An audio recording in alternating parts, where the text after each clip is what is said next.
Front komuni fuq livell nazzjonali bħalma kellna fil-passat foqsma bħas servizzi finanzjarji u meħtieġ sabiex pajjiżna joħroġ mill-aktar fis mill-grey list tal-FATF u jerġa' jikseb postu fil-white list.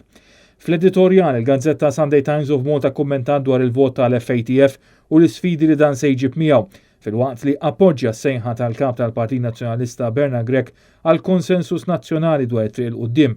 Bil-Prim Ministru u l-kap tal-Oppożizzjoni għandhom jagħmlu xi forma ta' dikjarazzjoni konġunta fil-Parlament qabel ma dan jaġġorna għal vaganzi tas-sajf.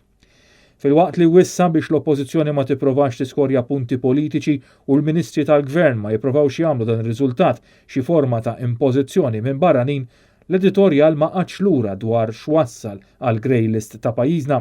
Fil-fatt il-Gazzetta komplit li wara l-2013 bdew ifeġġu nuqqasijiet u riski fil-qafas regolatorju, fil-waqt l-investigazzjonijiet, l-infurzar u l-prosekuzzjonijiet fil-qrati kienu neqsin. L-ex-Prim Ministru Joseph Muscat tenna Sunday Times u primarjament responsabbli għas-saram li ninsabu fih.